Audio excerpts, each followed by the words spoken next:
how you can remove your deactivated device from the app Ring. So launch Ring on your mobile device and then log in. After that, you can see the menu icon. Tap on it, and here you can see the set up a new device option under dashboard. Just tap on it.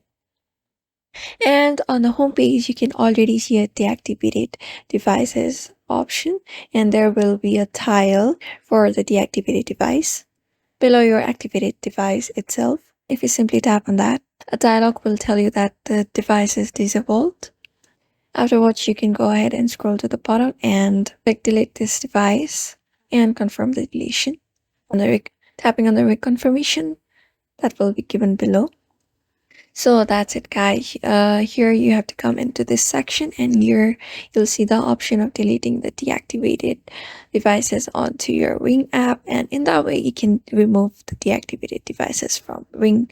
So thank you for watching this video, and I hope this video was helpful to you.